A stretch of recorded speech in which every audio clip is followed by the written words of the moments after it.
ফুলকপির রোস্ট তৈরি করতে আমাদের যেসব ইনগ্রিডিয়েন্টসগুলো লাগছে সেগুলো হলো তেজপাতা, গোটা গরম মশলা, কিশমিশ আর কাজু, লাল লঙ্কার গুঁড়ো, হলুদ, ঘি আর গরম মশলা গুঁড়ো। বড় একটি পেঁয়াজ বাটা, গোটা একটি ফুলকপিকে 4 পিস করে কেটে নিতে হবে, আদা, রসুন, কাঁচা লঙ্কা, নুন, চিনি আর টক দই। কড়াইটা গরম হয়ে গেছে, এখন আমি এতে 1 চামচ ঘি আর 2 চামচ সাদা তেল দিয়ে দিচ্ছি। তেল আর ঘিটা গরম হয়ে গেছে, এখন আমি কেটে রাখা ফুলকপিগুলো দিয়ে দিচ্ছি।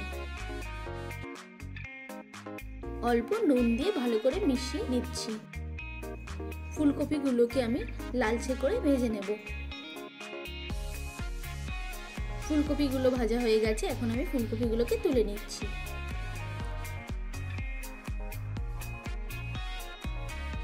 একই তেলের মধ্যে কাজু আর কিশমিশটাকেও আমি ভেজে নিচ্ছি। কাজু আর কিশমিশ আমার ভাজা হয়ে গেছে, এখন আমি তুলে নিচ্ছি। তেলের মধ্যে আমি গোটা গরম মশলা আর তেজপাতাটা দিয়ে নাড়িয়ে নিচ্ছি। এখন আমি পেঁয়াজ বাটাটা দিয়ে দিচ্ছি। পেঁয়াজ বাটাটাকে ভালো করে ভেজে নিতে হবে। পেঁয়াজটা ভাজা হয়ে গেছে, এখন আমি এতে অ্যাড করছি কাঁচা লঙ্কা, রসুন আর আদা বাটা।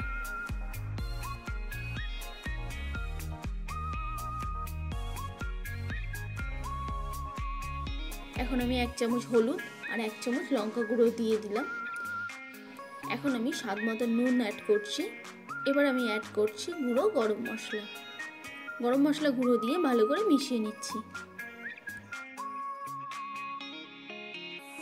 ফ্যাটানো টক দই আমি এখন দিয়ে দিচ্ছি। টক দইটা দেওয়ার আগে গ্যাসটাকে ধিমে আঁচে করে নিতে হবে, না হলে কিন্তু টক দইটা কেটে যেতে পারে। টক দই দিয়ে ভালো করে মশলাটার সঙ্গে মিশিয়ে নিতে হবে। এখন আমি কাজু বাটাটা দিয়ে ভালো করে আবার মিশিয়ে নিচ্ছি।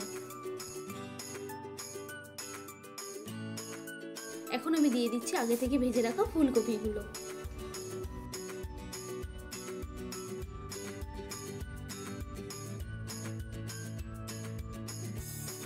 এখন আমি 1 চামচ মতন চিনি দিয়ে দিচ্ছি।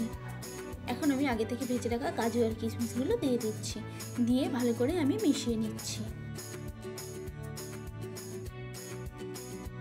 জল দিয়ে ঢাকা দিয়ে রান্না করব কিছুক্ষণ।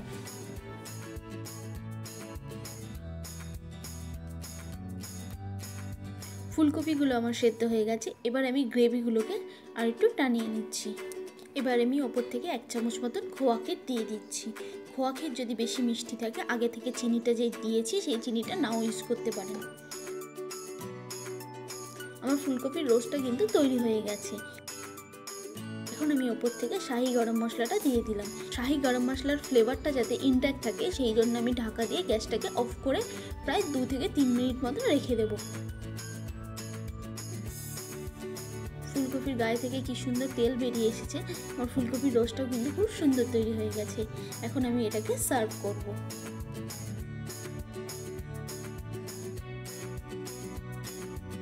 ফুলকপির রোস্ট সার্ভ করবেন ভাত, পোলাও বা পরোটার সঙ্গে। আমার এই রেসিপিটা যদি ভালো লেগে থাকে অবশ্যই কিন্তু লাইক করবেন আর কমেন্ট করেও জানাবেন।